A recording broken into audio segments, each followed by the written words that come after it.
Welcome to Wisdom Journey, the podcast where we explore the path of building an online business from the ground up.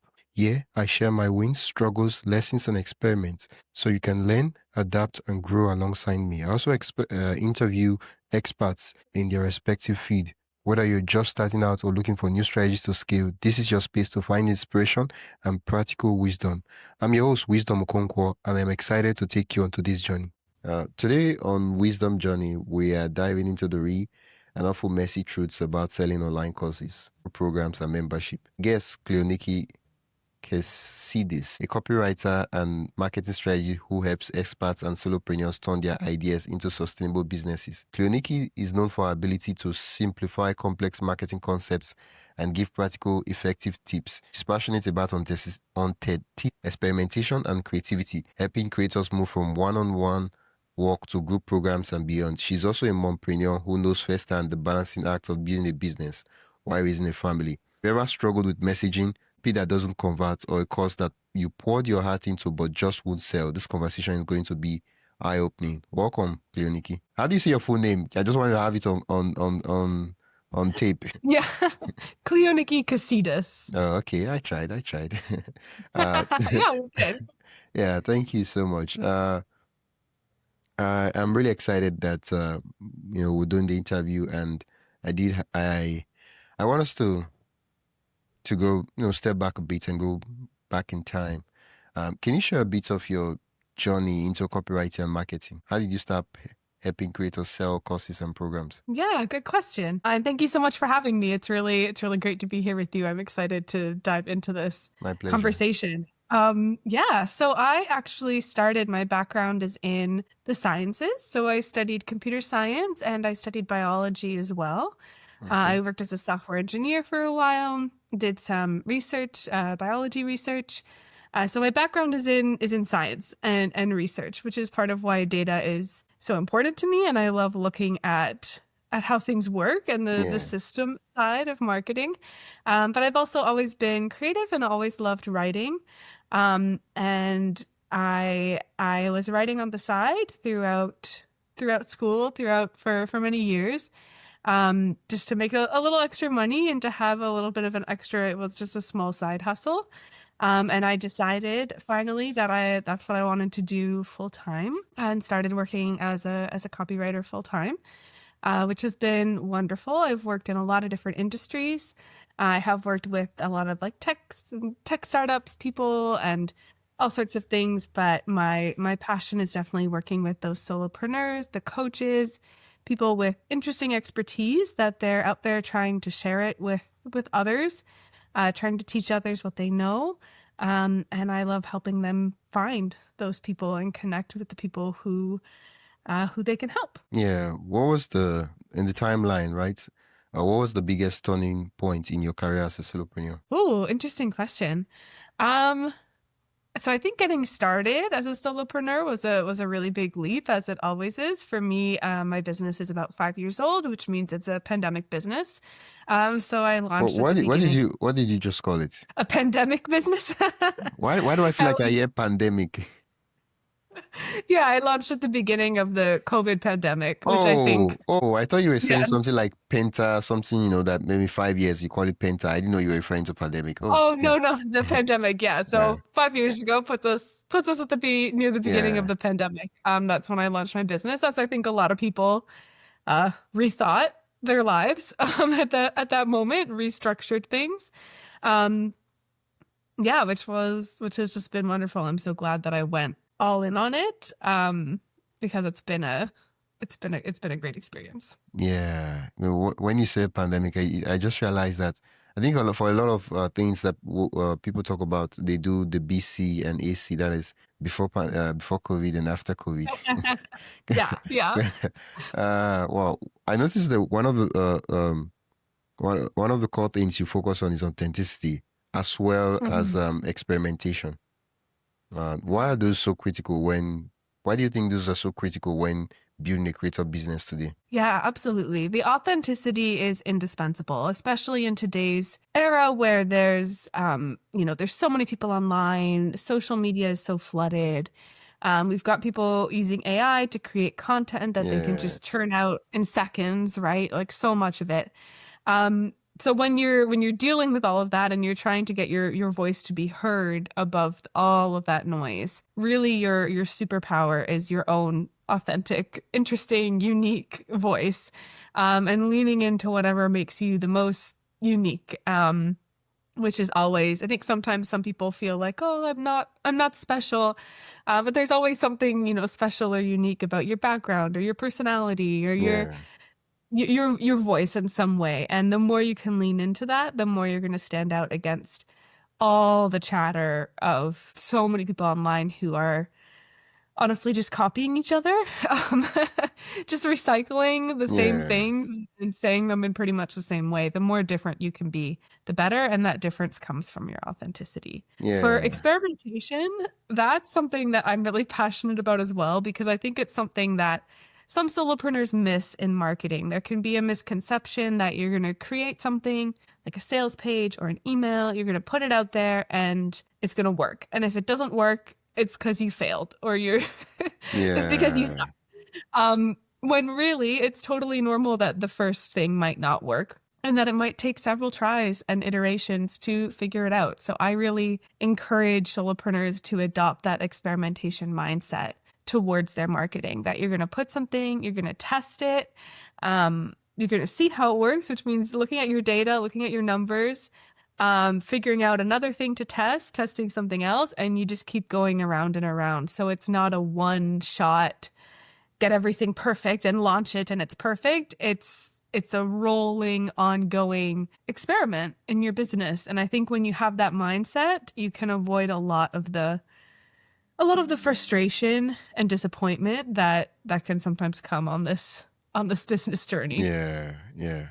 Well, from your experience, working with businesses, creators, solopreneurs, what are the three biggest mistakes creators make when trying to sell their course? Yeah. So there are three that really always stand out to me. The first one is your messaging. So messaging is this big sort of loose term that you'll see thrown around a lot. But by that, I basically mean how you're talking about your course. So that can be anything from touching on like niching, like who are you speaking to just how you're explaining that it's different and unique. So a lot of times we'll see people where they have a really unique and interesting course.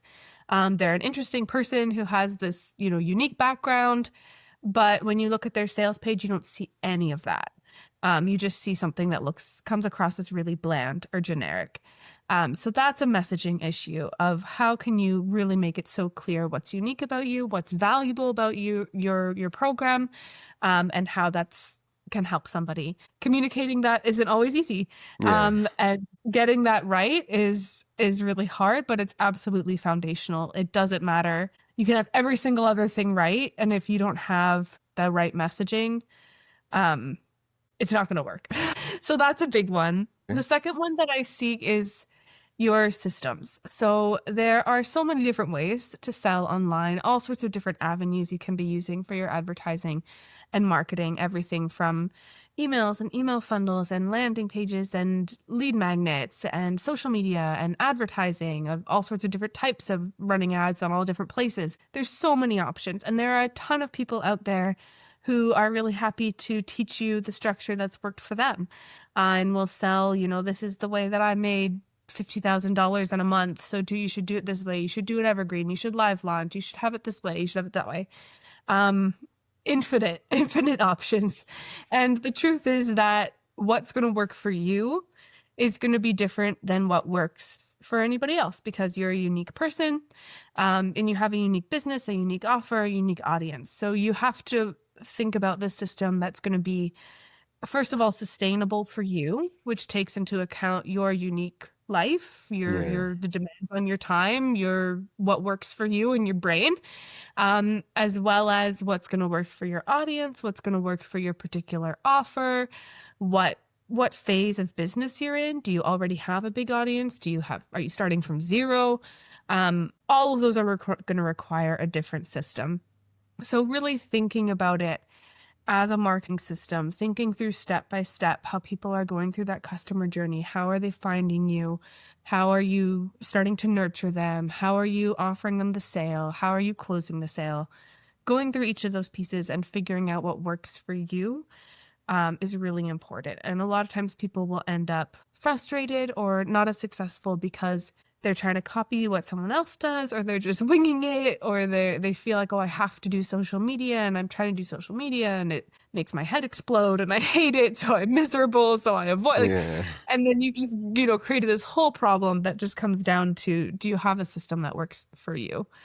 The third thing is that so many course creators and digital entrepreneurs out there aren't looking at the numbers of their marketing.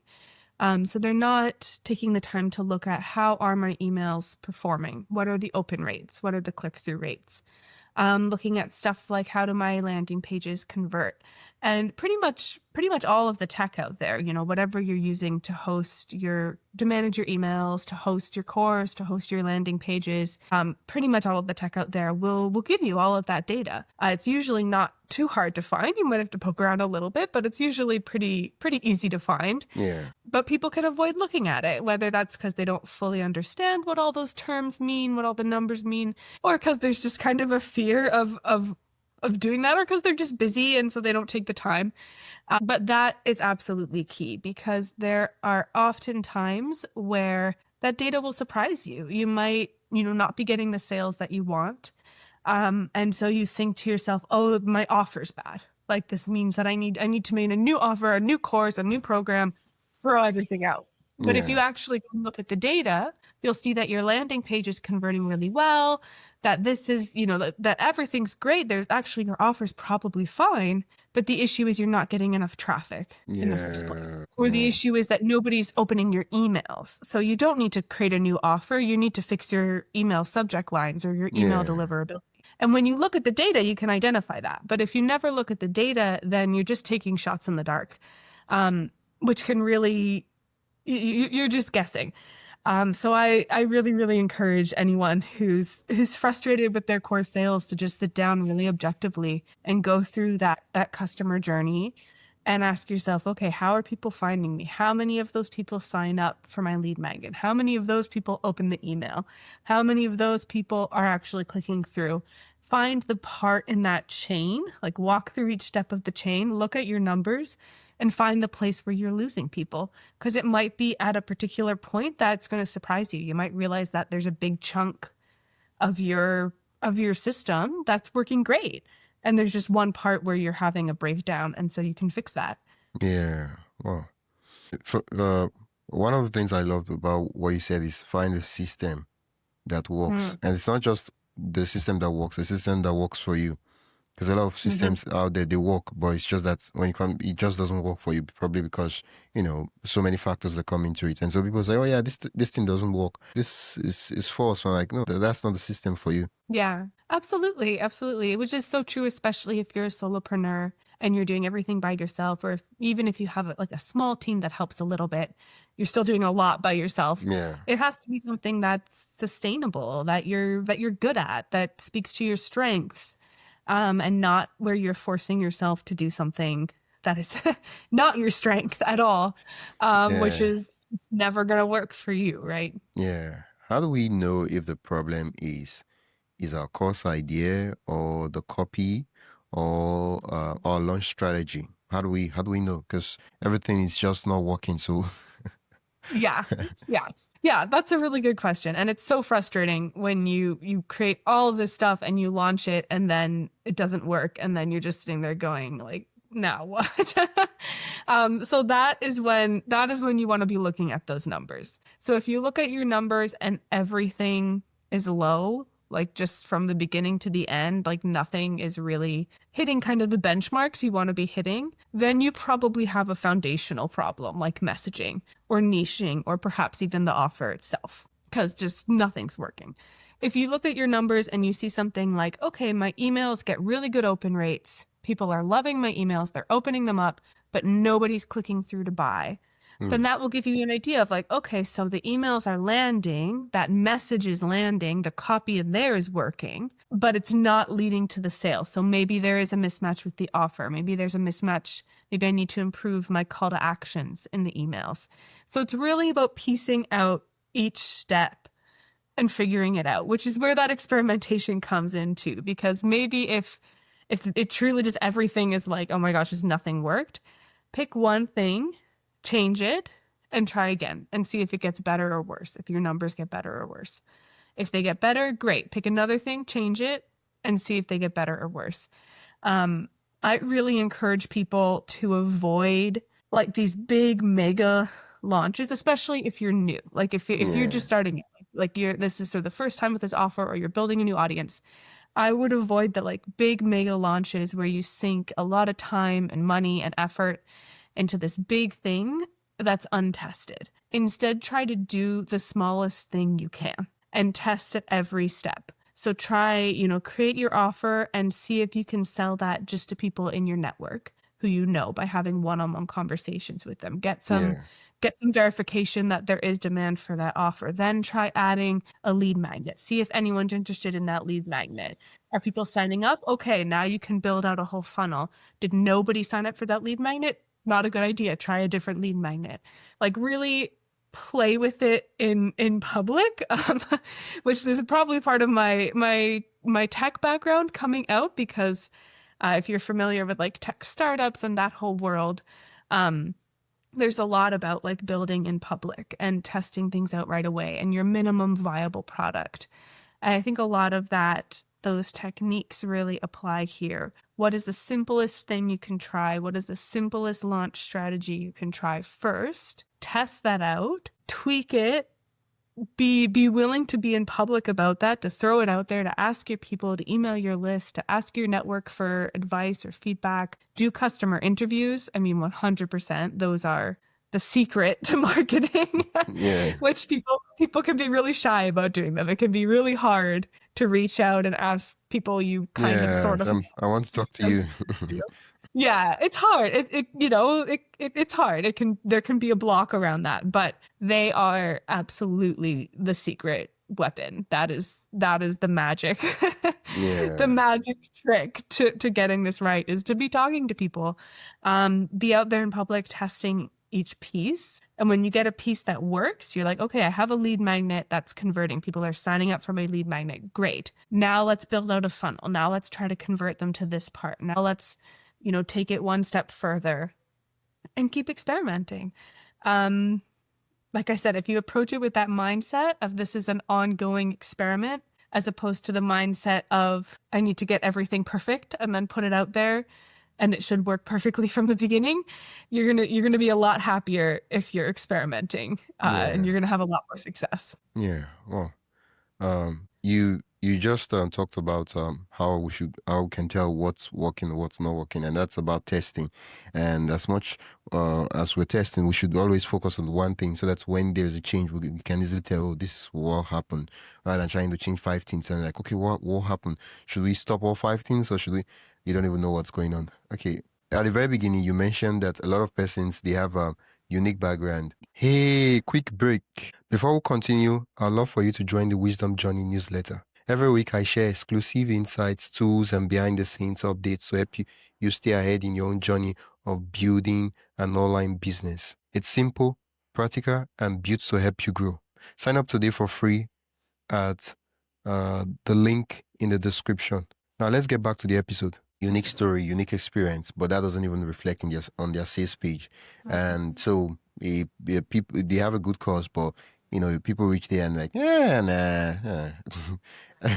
Could you walk us through what makes a sales page actually convert? Good question. Yeah. So I think there's a lot of pieces that go into that, and it does come back to that authenticity. I think sometimes the reason that someone might have a very, very valuable course with interesting expertise, like a really good offer. Like let's assume the offer is really awesome. Yeah.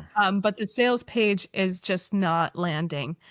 A lot of times that's because they've hidden themselves behind copying everyone else. So they have an idea of like, oh, I need to be using a certain tone of voice, a certain speaking style to sound like the other people in my industry. Yeah. Or I need to have all these I need to look like this.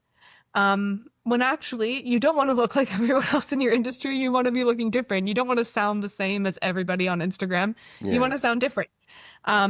Which requires being willing to come out there and use your unique angle, your unique voice. So a lot of that comes down to confidence, honestly. And I know I'm not talking about copywriting techniques here. I'm talking deeper of having that confidence to come out and be like, you know what, this is my expertise and it's awesome. This is what I've accomplished. And I'm gonna just say it, not kind of hide it under false modesty. This is what's unique about me, and letting that shine through. So if you're approaching it with that confidence, then you apply the solid copywriting techniques. So make sure you have social proof. That's really, really valuable. Make sure that you're talking about the transformation. So what I mean by that is sort of, where are your people now? Your audience, how do they feel? What does their life look like? What is their life going to look like after? That before and after picture. You'll see like cheesy diet ads, right? They'll have like the before and after of what people look like. You want to create that picture as well. What does your life look like now? And how does it feel? How is it going to feel after? That's really important. Having the benefits, having a lot of clarity. Sometimes that might be the issue, that people get really big picture, or they just make assumptions that people will know more about their industry than people actually do. So if you're being super clear, you're digging into those benefits, those transformation, getting, having some emotion words, like really speaking to the heart of why this matters. And you're being confident coming out and saying why this course is unique, why you are unique, why you are qualified for this. That's gonna work really well. And honestly, when you have all those pieces, the exact details of like what template you're following or what order everything is, it's simply not as important. So I don't think it's necessary to focus so much on like, oh, I need to follow so-and-so's system and have the sales page look exactly like this, and my headline needs to follow this formula. It's not about having a formula for your headline. It's about, are you clearly communicating what's unique about you and your offer? What are the real benefits here? Like what are you really giving people on the most important and the deep level? And what this is, because sometimes that's the problem. You're not being clear enough about what this is. If you've got those really clear, it doesn't matter what formula you're using for your headline. Or maybe you could tweak that to make a slight improvement, but that's a small level experimentation. That's not a root problem. I feel like there's a thin line between all the things you just mentioned, and then a lot of persons they go beyond and they cross the edge. And what I mean by the edge is they do what I like to call sales page overload, because I've seen a lot of sales pages. Right, I'm a customer for different products and different offers too, and so while I'm going through it, I'm like, that's a lot. I'm like, yeah, get to the point. What are you talking about? And they're like, it's just like it's a full long like episode, and I'm like, I feel like it could be shorter and straight to the point. I mean, you want to talk about what you do, but you don't have to give me your life story because you want to sell me something. Because a lot of persons, I'm like, okay. When will this end? Yeah. Clarity is always the most important. And when it comes to copywriting, that is the bottom line. And anything else that you're trying to do, any other advice you're trying to follow, nothing beats clarity. That should always be the number one. You cannot break that rule, which can definitely get lost when you're following different advice and chasing different things and listening to different experts. It can definitely end up where the clarity of what exactly you're talking about ends up buried in a lot of different things that you're trying. So that's something to be really aware of when you're working on your sales page or emails or anything else, is all of this cool stuff that I'm trying. Have I made sure that the clarity has not been compromised? Yeah. Oh, clarity. It's better to be clear than be clever. Absolutely. Yeah. And it's hard to resist the clever. It's fun to be clever, but it's better to be. I wanted to see me as smart. Exactly. No. Yeah. Okay. Yeah. Evergreen versus live launch. What should Mm. a solopreneur consider before choosing? Yeah, really good question. So they both can absolutely work. There's not like one right answer to this. I would say when you're just getting started, I would recommend starting with a live launch because that gives you a chance to kind of test things. And I mean like a mini live launch. I don't mean putting together one of these enormous, like super, super elaborate, complicated things that you see. If you're just starting out, I recommend starting with a live launch, but I don't mean one of these big, complicated, fancy live launches that you'll see people teaching with like all of these bells and whistles and cool technology. I mean, start with something really simple because you're just trying to test the concept of your offer. Put it out there, talk to as many people live as you possibly can, get as much feedback as you possibly can, and gather data. After that, I really like to use an evergreen or a close to evergreen style because it lets you do that iterative testing. So if you're doing a live launch like twice a year, Okay. that's not a lot of opportunities to test your copy and your strategy. That's when you end up, putting all of this work into this one like make or break kind of thing. So after that first launch, I recommend either going evergreen or doing live launches, but that are really frequent because you want to be able to just test stuff and be constantly tweaking and trying new things. Once you have it working really well, then it's a matter of preference. Do you enjoy the live launch and do you want to have this big, some of these big creators who have these big events and they're launching once a year and it's like this huge thing. If you enjoy that energy, then go for it. They can often get really stressful and a lot of people burn out doing that. So I absolutely believe that evergreen can be just as effective. You just need to have a different strategy for it and use different techniques and a different system. You can't just turn your live launch into evergreen. It needs to be set up differently.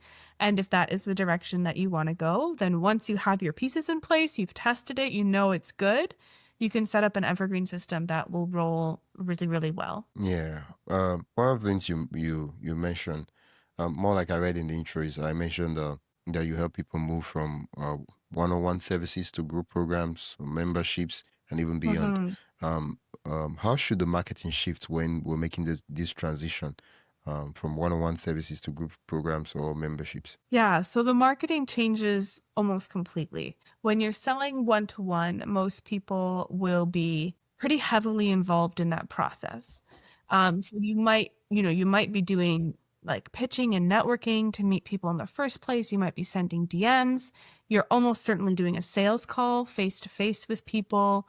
You're asking someone to sign on for what's probably a pretty high ticket service or offer where they're going to be working with you directly. So there's a lot of FaceTime and nurturing, one-to-one nurturing in those one-to-one sales. When you decide that you want to scale that up, you want to start taking yourself and your time out of that and having more of that process be automated. You might still use sales calls, but often people want to remove those from the process. You might still be doing like direct DMs and networking and direct reach outs, but probably you want to remove those from your process and you want to set up something that's automated, which means because people aren't speaking to you directly and you're not having conversations, whether in messages or face-to-face, you need to be able to capture everything that works in your conversations, your personality, your FaceTime, your energy that you bring to a conversation. You need to be able to capture that in your copy. And that can be really challenging, especially people if you've been doing one-to-one a while. Let's say you've been selling in sales calls for a while. Your sales calls are awesome. Like you show up with this great energy. You're really good at that. Being able to take that and put it into a lead magnet and an email funnel can be really hard because it's a really different mode of communication, but you want to still create that same connection, that same energy that you're so good at creating in more one-to-one formats. So you really your messaging needs to be so much stronger if you're trying to sell one-to-many. And one-to-one, where you can be adjusting, you're responding to people, you can tweak what you're saying based on what they're saying. You don't have that when you're selling one-to-many, and your messaging needs to be that much stronger. So it's this huge extra bar for your messaging to hit. And then you're using a different format as well. You're going to be leaning more into lead magnets, more into email, you might be doing more ads than you did for your one-to-one service. So there's a lot of new things that you're trying on, like the technology end, the systems end, as well as needing to really get your messaging into like top shape. So it can be really different, and that can be a tough transition for people when you're shifting from one-to-one to trying to sell a group program of any kind. It can be a tough transition you basically need to reinvent your marketing. One of the things you mentioned prior to the interview, of course, is what you call the real messy truths of selling online. What are some of those messy truths most people don't talk about? Well, I think one of the big ones is that it's very hard. And there are a lot of people out there who are promising you that you can make, a huge amount of money in this short amount of, in a month, or, if you follow their system and you'll be making 6 figures a year, whatever. There's a lot of people out there making really big promises that if you buy their program, follow their system, you're going to be making huge amounts of money. And I think that's especially true for courses. There's definitely people out there selling the idea that you can create a course and it's going to be this like golden ticket to having this passive income stream. I hate that passive income. Courses are not passive income. You are working. They can be more passive. They can be more scalable, I would say, than one-to-one services, but they are not passive. But there's a lot of people selling that online, and some people will buy into that, which makes sense. I mean, people are telling you, and they seem to have the credentials, so you buy into it, and maybe you buy their program, you follow their thing, you pour your heart into creating this course because it's going to be this magic passive income stream, and then it just doesn't happen, right? It just doesn't happen. And there's so many courses out there that are just in the graveyard, just dead courses. So many people who have these really, in some cases, like really interesting offers that just aren't selling. And a lot of the times that's because they just bought into this myth out there that you can just create this thing. And it is a lot of work to sell a course. You need to build an audience. You need to have a system. You need to be doing marketing.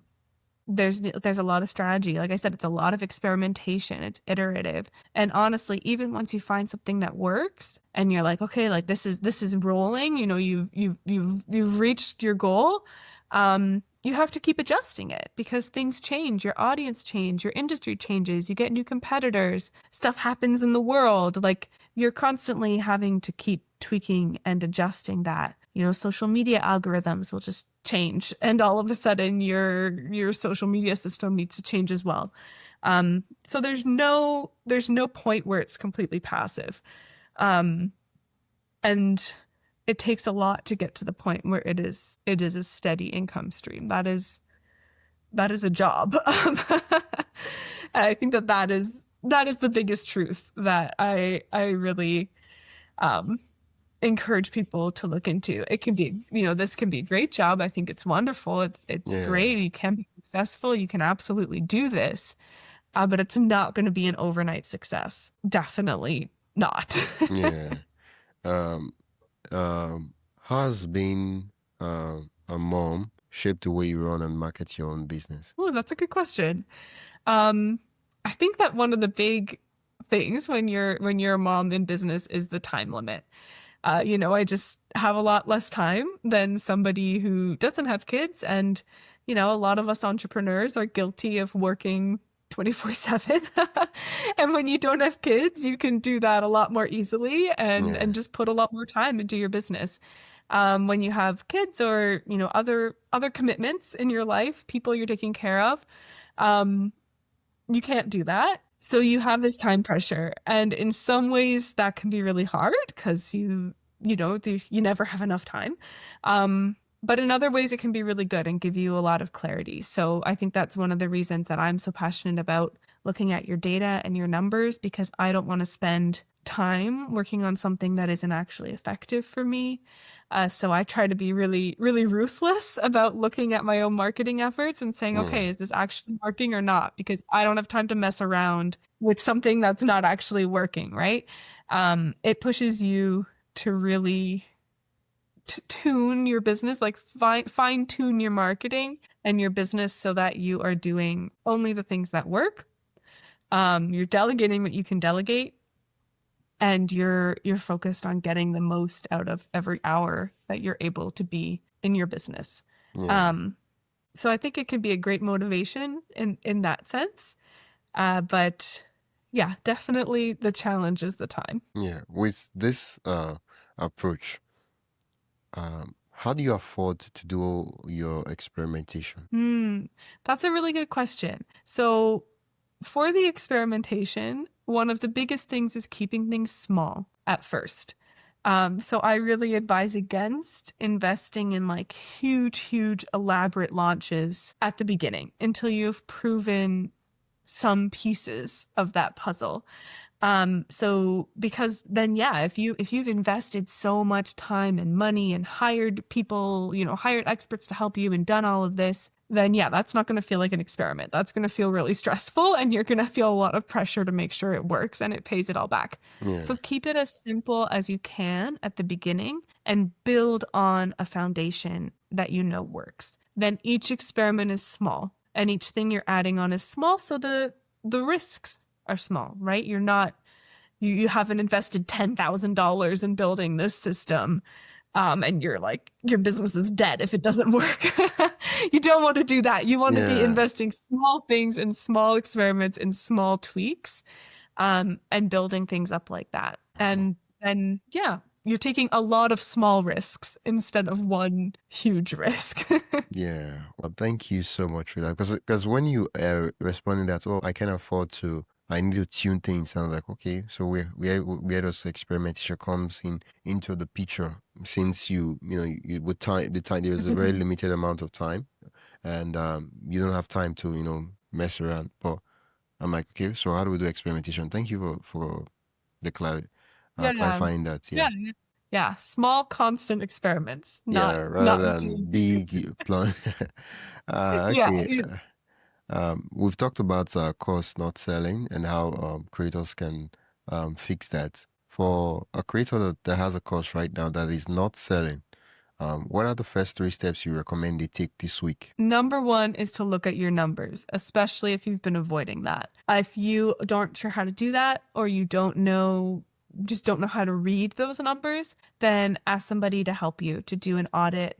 I do audits like that all the time for people. It shouldn't cost a huge amount of money if you want to get somebody to help you look at that. But number 1 is look at your numbers, because otherwise any action you take is a guess. When you look at your numbers, then that's going to tell you where is the problem.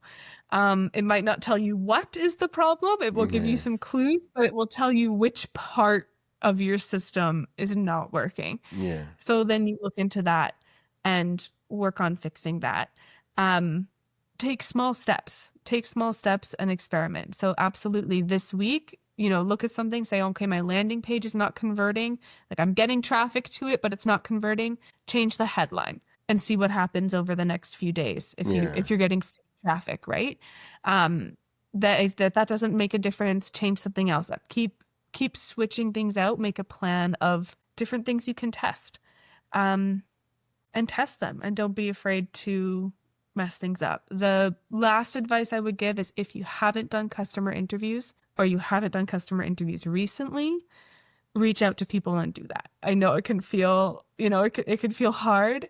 Reach out to great people to talk to are people who have purchased recently. Even if you've only sold, you're like, only 2 people have bought. You want to talk to those 2 people. Absolutely. Reach out to them, talk to those 2 people. Reach out to people who haven't bought. So if there's people on your email list, for example, or people who spoke to you, you talked to them about the course, but they didn't buy it, ask them for an interview. Be very clear that you're not going to be trying to pressure them into selling it. You want to understand why they didn't buy it. as well as just people who might be in your audience, but who have never heard, like just a totally new person who's never heard of you, who you've never tried to sell to. Yeah. So those three groups, people who've bought, people who had the opportunity to buy and didn't, and people who've never encountered you before, you want to be having interviews with those people. And I would recommend to do at least 5 interviews, if not 10 or 12. If you haven't done that yet, do that, because you will learn so much. It is honestly the secret to marketing. That's going to absolutely help so much with figuring out what's going on with your course. What's a marketing or copywriting experiment you've done that surprised you with its results? Good question. Yeah, so I think, that's a really good question. I'd say that a lot of the experiments that I run are quite small. So there's often not like a giant surprise. It's more piecemeal.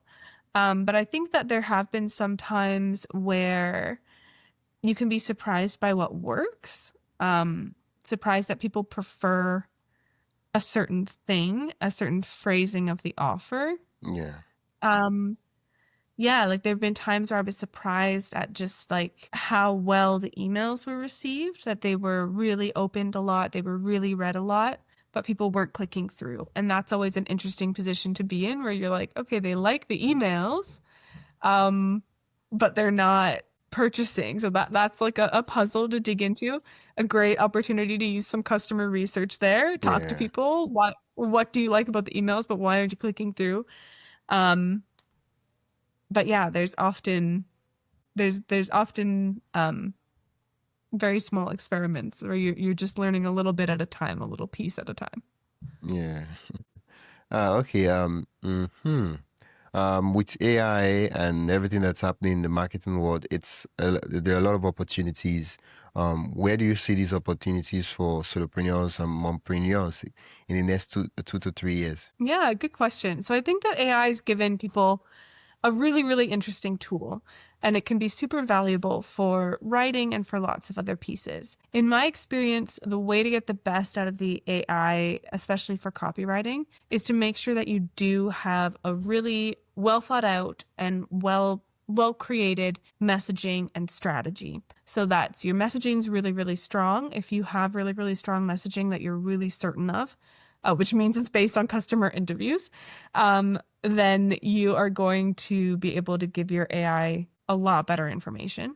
And having a marketing strategy that you've worked out really carefully with someone is going to help you as well to know what you need to create. My word of warning for AI, something that I've seen come up just too much for people, is that it can be a flatterer.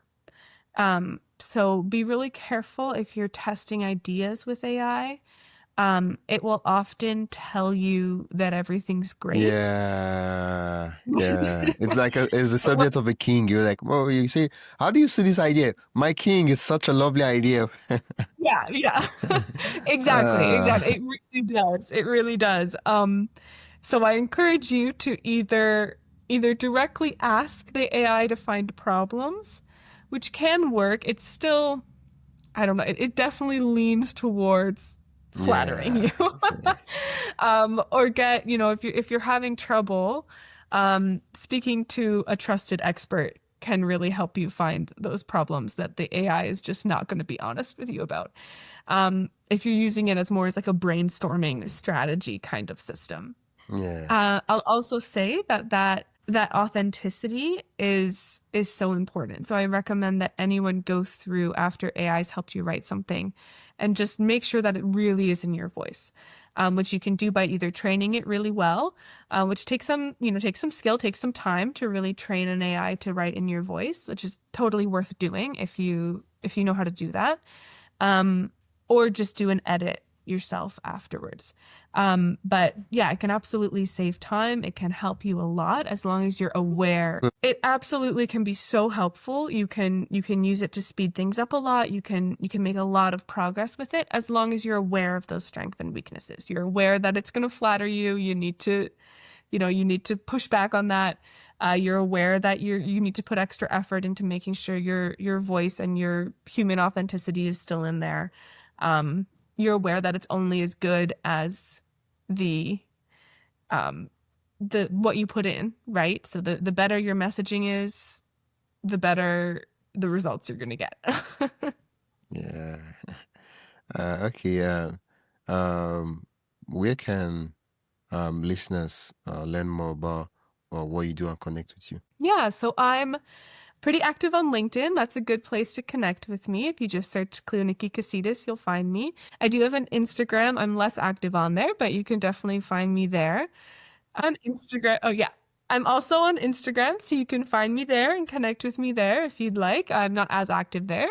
And I do have a couple of free resources that people can check out, including a full checklist of everything you need to create to sell Evergreen, which will help you beat that overwhelm of what on earth do I need to do to just get started here, and gives you an outline of all of the assets you need to create. You can just go through and check them off. So you can find that on my website as well. What's the website? cekkcopywriting.com. Okay, I'll put the link in the description. Thank you so much, Cleoniki. It's been an absolute delight chatting with you. And thank you so much for your patience, for helping me sort out the background at the very beginning. Yeah, thank you so much for having me. It was Yeah. really, really, really a delight to talk to you as well. Yeah, thank you so much. Thanks for tuning into Wisdom Journey. I hope today's episode gave you practical steps and fresh ideas to keep moving forward. If you found value, be sure to subscribe and share this podcast with a fellow creator or entrepreneur who'd love to learn too.